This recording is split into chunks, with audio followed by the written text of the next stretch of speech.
Dikush edhe mund të mendoj që kemi marrëveshje me opozitën aktuale që ne të qëndrojmë sa më gjatë në pushtet.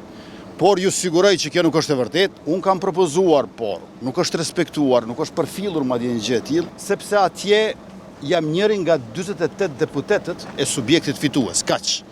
Ndërkaq që këtu jam si kryeministër në detyrë. Ju të gjithë e dini se unë kam hyrë në qerekun e dytë të vitit të 5 të mandatit plot. Çdo opozitë demokratike përpiqet që t'ja shkurtoj mandatin qeverisë. Përveç opozitës kosovare, e cila, siç jeni dëshmitar të gjithë ju, po ja zgjat mandatin qeverisë aktuale. Dikush edhe mund të mendoj që kemi marrëveshje. Pra ne si qeverinë detyrë kemi marrëveshje me opozitën aktuale që ne të qëndrojmë sa më gjatë në pushtet. Por ju siguroj që kjo nuk është e vërtet. Unë nuk kam shpjegim racional për këtë sjellje në për të cilën po kalojnë institucionet e Kosovës, në veçanti Kuvendi i Republikës ende i pathemeluar, sepse qeveria është në detyrë dhe ne në bazë të nenit 31 të ligjit për qeverinë, një mend kemi më pak kompetenca, por ne kemi njësoj shumë punë. Sa më herët që e konstituojmë Kuvendin duke e formuar me votim të fshehtë që po e provojmë tani kryesin e Kuvendit, aq më shpejt do t'jemi edhe tek qeveria e re.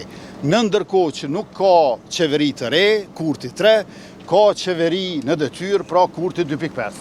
Kjo është realiteti të cilët s'kam se çfarë shtoj. Kur të vije puna e qeverisë që është përgjegjësi e subjektit fitues në mënyrë ekskluzive, atëherë ne do ta dëshmojmë veten. Tash Kuvendin duhet ta bëjmë të gjithë bashkë. Pra Kuvendin nuk e themelon subjekti fitues. Pavarësisht sa vota i ke, duhet që të bëhemi bashkë ta themelojmë Kuvendin. Ata që e kanë shkruar kushtetutën e kanë pas të qartë qëllimin. Prandaj edhe nga 5 nënkryetar të kryesisë së Kuvendit, vetëm njërin ja kanë lënë subjektit fitues. Lëvizjave të vendosën si të ardhshme mund t'i marrë edhe 80%. Po sërish do ta kemi vetëm një nënkryetar. Dhe për çdo nënkryetar nevojiten 6 vota.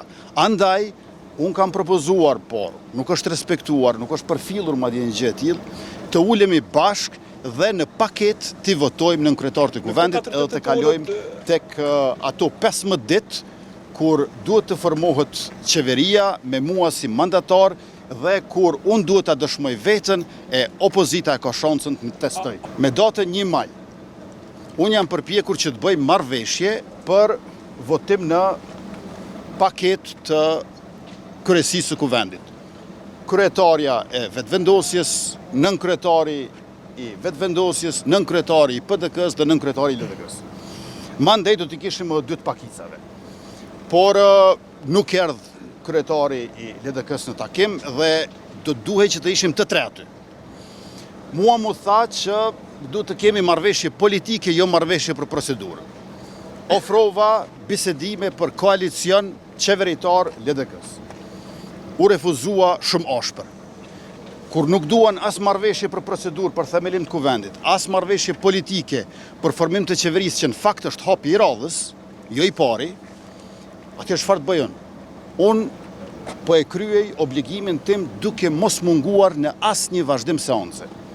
Prej se kemi filluar me datën 15 prill, mu më keni pasur aty çdo 48 orë. Unë po flas këtu dhe nuk po flas te Kuvendi i Republikës, sepse atje jam njëri nga 48 deputetët e subjektit fitues, kaq. Ndërkaq që këtu jam si kryeministër në detyrë. Sa më parë që i formojmë institucionet e reja duke themeluar Kuvendin, do t'jetë edhe më mirë për Kosovën si shtet, por edhe do të jemi në ballë të detyrave që kemi si deputet të zgjedhur me 9 shkurt para qytetarëve të Republikës.